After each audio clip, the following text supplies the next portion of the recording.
Hello, welcome to my channel. So today we are going to be talking about pleural effusion. So some of the questions you may be asked during pleural effusion is one. I'll just go through the station. So study the images below and answer the subsequent questions. So A is describe the findings. So we describe the findings from the X-ray. Then B, what physical signs would be listed on the affected side? So findings on examination. Then C, list 5 causes. So 5 causes of the above. Okay, that's pleural effusion. So of course was appearing as white areas at the lung base. Okay, with a meniscus sign. Okay, so as you can see, there's some. Okay, so in between, or first one that I drew, that's the meniscus sign. Okay, so introduction. So the answers for the OSC stations, we will go through the literature review so that you actually have answers for the station. Okay, so pleural effusion is a collection of fluid in the pleural space. It is rarely a primary disease, but it is usually secondary to other diseases. Then the pleural space normally contains only about 10 to 20 mils of serous fluid. Then the pleural fluid normally seeps continuously or continually into the pleural cavity from the capillaries lining the parietal pleura and is reabsorbed by the visceral pleural capillaries and lymphatic system. So any condition that interferes with either secretion or drainage of this fluid leads to pleural effusion. Okay, so in terms of definition, we can say pleural effusion is the accumulation or is a collection of abnormal amounts of fluid in the pleural space or pleural cavity. In terms of classification, how we classify pleural effusion, we have exudative effusions and we have transudative effusions. Okay, so going further in transudative effusions, we also known as hydrothalases. So they occur primarily in non-inflammatory conditions and is an accumulation of low protein and low fluid counts.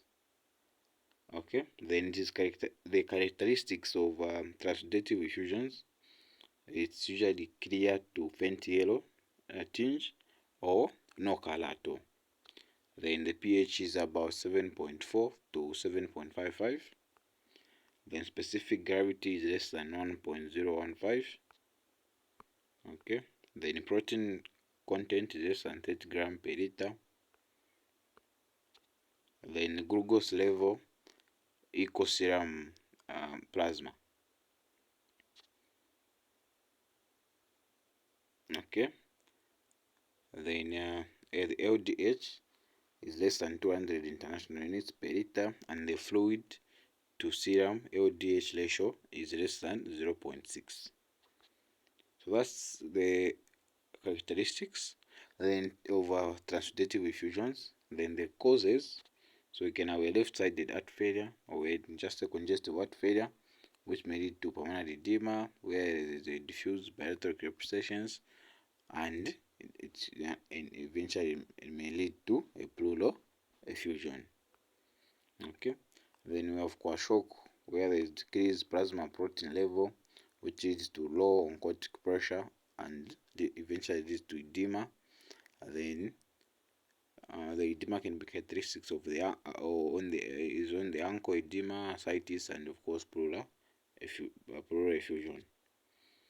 Okay, then we have liver cirrhosis, where more than where liver cirrhosis will lead to liver failure, which leads to decreased albumin, and when decreased albumin, that's just decreased plasma protein level, which will lead to low oncotic pressure and edema in the ankles, ascites, and of course pleural effusion. The nephrotic syndrome or protein losing nephrotic syndrome and protein losing nephropathy all lead to decreased albumin and will cause the same thing we were talking about: low oncotic pressure, edema in the ankles, ascites, and pleural effusion. Okay. Then we have malignancies disease or protein losing gastropathy, which leads to decreased albumin. Then of course it leads to the same. Okay. The same, by the same we mean it leads to low oncotic pressure, edema in the ankles and ascites, and pleural effusion. Okay. Then malabsorption syndrome, where the body cannot absorb protein, so leads to decreased albumin as well and lead to the same. Then we have renal disease, where there is decreased oncotic pressure. Then when there is decreased oncotic pressure, there will be extravasation of fluid, which will lead to edema in the ankles, ascites, or pleural effusion. Okay, then in this case we are talking about pleural effusion, so it will eventually lead to pleural effusion. Then we have constrictive pericarditis. Then we have hypothyroidism. We have ovarian tumor producing right-sided pleural effusion, which is Meg's syndrome. Okay, then that's the end of transudative effusions. So let's now talk about exudative effusions. So exudative effusions occurs in an area of inflammation or is an accumulation of and it is an accumulation of high protein fluid. Okay. Then an exudative effusion results from increased capillary permeability, which is characteristic of inflammatory reaction. Then this type of effusion occurs secondary to the inflammatory conditions. Then in terms of characteristics of exudative effusions, it is often turbid, bloody, or purulent. Then it occurs primarily in inflammatory conditions or reactions. So you have to know that inflammatory conditions, they initiate the inflammatory response, which will be release of interleukin 1, 6, and TNF alpha. Then those things, interleukin 1, 6, they may end up leading to, and they will lead to vasodilatation, which will, again, they will also lead to increased capillary permeability, which will lead to extravasation of fluids from the intracellular to the extracellular. That's how the inflammatory response is going to come in. Then the pH is less than 7.3. That's the pH. Then specific gravity is more than 1.016. Then protein content is more than 30 grams per liter. In short, there is a high protein content. Okay, and this is one of the MCQ setup I think we've had in one of the licentiate exams, where they say someone has an effusion with protein count of 50 grams per liter. Which one of the following is a cause? So they put transudative and exudative. So they want to see if you actually know to say protein content in transudative or exudative is like this. And you, apart from knowing that, you're also supposed to know which one is exudative, which one is transudative. Okay, so basically there is high protein content. Then protein content is more than 30 grams per liter. Then the LDH is more than 200 international units per liter. Then glucose levels is low, where it is less than 60 milligrams per deciliter. Okay, then that's the end of the characteristics. Then in terms of causes of exudative effusions, you can have acute chest syndrome, you can have pneumonia, you can have tuberculosis, you can have lung abscess, you can have bronchiectasis, which will lead to an infection, which will lead to empyema. Then primary myelofibrosis, which is MPN, which will lead to splenic infection and eventually lead to exudative effusion. And then you can have DVT, which may lead to pulmonary embolism, which will lead to pulmonary infarction and eventually lead to a pleural effusion, which is an exudative and also hemorrhagic. Okay. Then asbestos exposure, that's one. Then we have another one, which is post myocardial infarction syndrome, which is of course a rare cause. Then you can have systemic lupus erythematosus. Then you can also have mesothelioma, which is of course rare as well. Then you can have rheumatoid arthritis, you can have sarcoidosis, you can have lung CA, you can also have a metastatic breast CA, which will lead to a pleural exudate. Then that's the end of the causes. So we can talk of the pathophysiology. So pathophysiology, we can divide them into the transudative pathophysiology and the exudative. So starting with the transudative effusions, they usually increase in there is usually an increase in hydrostatic pressure and a decrease in oncotic pressure, and fluids usually don't remain in the intravascular space. So in short, it will lead to extravasation of fluid, or there will be a fluid shift to the interstitial space. So in the pleural cavity, it will lead to an effusion. So that's the transudative effusion. Then for exudative effusions, there will be so depending on the cause, but if there is an invasion of microbes or initiation of an inflammatory reaction, they will lead to vasodilatation, which will lead to increased capillary permeability, and there will be a leak of plasma protein, which will lead to a decrease in oncotic pressure, and eventually there will be a fluid shift into the interstitial space, hence causing the effusion. Then types of effusions. So the type of effusion, there are mainly 4 types of fluids that can accumulate in the pleural space. Then we can have serous fluid, where it is an hydrothorax, and it's a condition that results from serous fluid accumulating in the pleural cavity. We can also have blood, which is known as hemothorax, which is just a condition that results from blood accumulating in the pleural cavity. Then you can have pus, which is also known as pyothorax or empyema. But for easy remembrance, I think pyothorax is a good term. Then pyothorax is an accumulation of pus in the pleural cavity. Then we can have chyle, accumulation of chyle, which is also known as chylothorax. So chyle is a milk bodily fluid, which is consisting of lymph and emulsified fats or free fat acids, and it is formed in the small intestine during digestion of fat acids. Then it is a type of pleural effusion that results from lymphatic fluid or chyle accumulating in the pleural cavity. So meaning when the chyle is formed in the intestines during digestion, it usually drained in the lymphatic system. Then if the lymphatic system for some reason they lead to accumulation of chyle in the pleural cavity, that's when the chylothorax is going to come in. Okay, so then we can talk of the differences between transudative and exudative effusions. So we have parameters on this side. So these are the parameters on this side. So these are parameters, and then these are the features for transudative and exudative.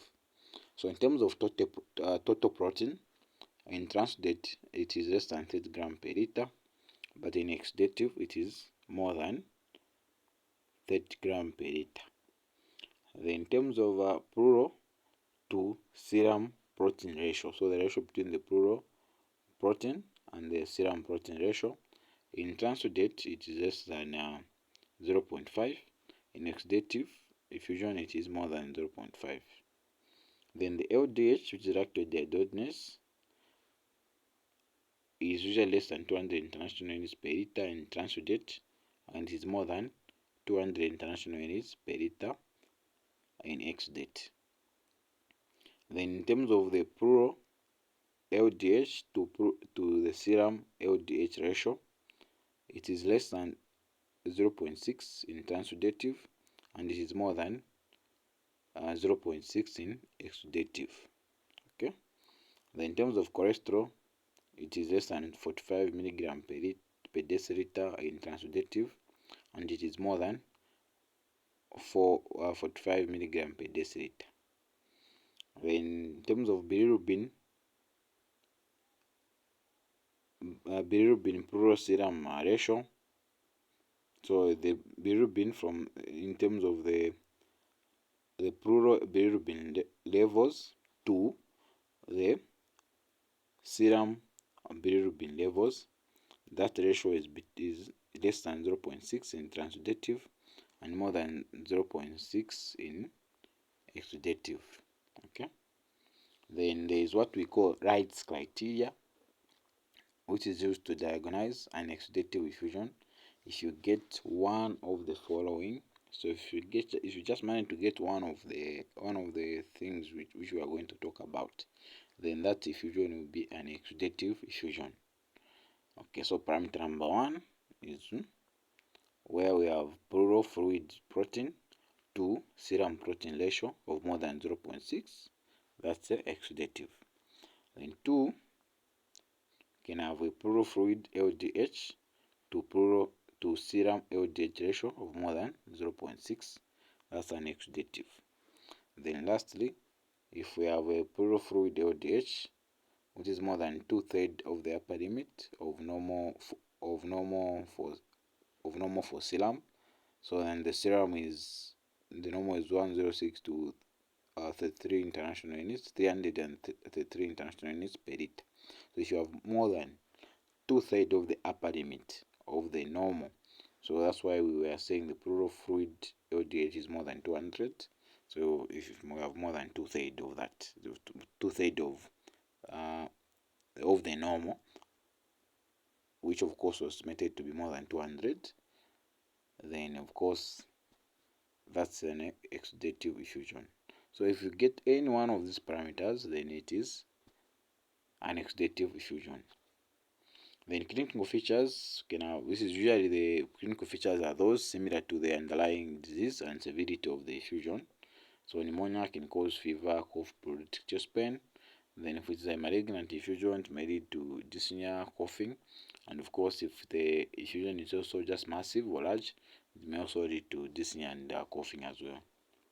Okay. Then how to make an assessment, of course, history collection. So it will be history of underlying cause symptoms. Then physical examination. So on physical examination on inspection, there will be intercostal. If the patient is in respiratory distress, there will be intercostal recession, subcostal recession, chest indrawing, nasal flaring, and echo chest movements. Then on palpation, there will be an echo chest expansion. Then there will be an increased diameter on the affected side. Then there will be a decreased tactile vocal fremitus. Then there will be a tracheal shift away from the affected side and toward the normal side if it is a large effusion. Then on percussion, there will be stone downness on the affected side. So a stone down or a flat percussion note usually just sounds duller than the standard down sound. Okay. Then on auscultation, there will be reduced air entry, absent or diminished breath sounds, reduced vocal resonance when affected basal size. Then there will be bronchial breathing, or there may be egophony or crepitations above the effusion. These are the physical examination findings. So you may also be asked to mention the physical examination findings in a pleural effusion, or to write down in an exam the physical examination findings in a pleural effusion. So this is a good time to pause and make screenshot to copy down the physical findings. Okay, then the assessment continued. Then the imaging studies, of course, we can do a chest X-ray, which of course will show a meniscus sign, which of course we talked about. This one I've highlighted. Okay, the meniscus sign, you can have blunting of the costophrenic and cardiophrenic angle. As you can see, there is no costophrenic or cardiophrenic angle here. It is blunted. Okay, so but let me just move those red lines. Okay, then in terms of the diaphragm, so diaphragm may be obscured by the fluid. So as you can see, so this is the diaphragm this side, but this side there's no diaphragm, it is obscured. Okay, so it is obscured. So the diaphragm is obscured by the fluid. Okay, then you can do a thorax ultrasonography. You can do a CT scan thorax. So these are the findings. They may in the question that we had initially. These are the findings on the X-ray that we are going to describe. So all these are the findings that we are going to put as answers on that question. Okay, then laboratory studies, we can have a pleural tap for thoracentesis for analysis of fluids to in terms of biochemical, bacteriological, and cytological studies. Okay, so the pleural tap is the procedure. So what do you do after the procedure? You take the samples for biochemistry, bacteriological, and cytological studies. Okay, so don't say pleural tap as an investigation. Not tell them. Say okay, pleural tap for analysis of the pleural fluid in biochemistry, bacteriological, microbiological, and cytological studies. Then of course you can do other supportive for FBC, STC, U and E's, Cat9, LFTs. Okay, then in terms of complications, we can have large effusions that could lead to respiratory failure, and we can have RDS, we can have restrictive lung disease, restrictive lung damage. We can also have empyema depending on cause. So it may lead to empyema thoracis. So it's also supposed to be empyema thoracis. Then you can also lead to a thickened pleura. Can have a collapse or compression of the lung. Can have hydropneumothorax, which may develop after therapeutic tap. Okay, those are the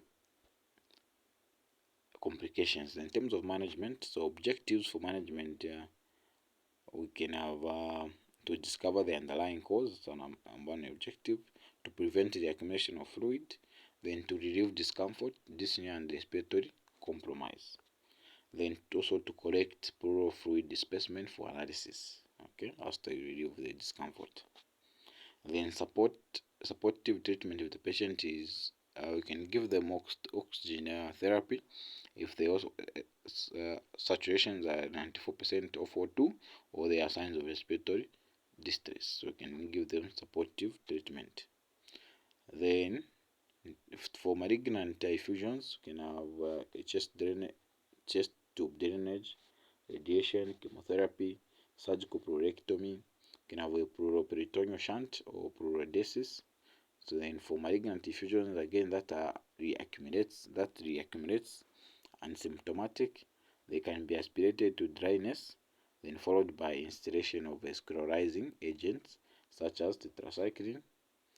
Then have to know that effusion should be drained slowly. Okay. Then the pleural effusion Emerson tips. So these are some of the tips. The most likely asked questions is how much fluid should be accumulated in the pleural space for it to show on a chest X-ray.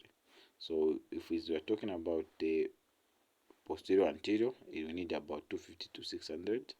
Then if it's a lateral review, then we need about 50 mils. Then the recommended limit in a single thoracentesis procedure, so the tap is about 1 liter to 1.5 liter. That's the recommended limit. Okay. Then moderate amounts of pleural effusion should be removed at a time in order to prevent what we call re-expansion pulmonary edema, which is a complication that develops when a collapsed lung is allowed to expand suddenly. So imagine a lung was compressed and it was even collapsing. Then if you remove a lot of fluids, then suddenly it is allowed to expand. So that may lead to re-expansion pulmonary edema. Okay. I believe that's the end of the tutorial.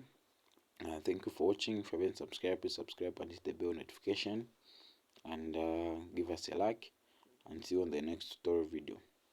Okay, thank you.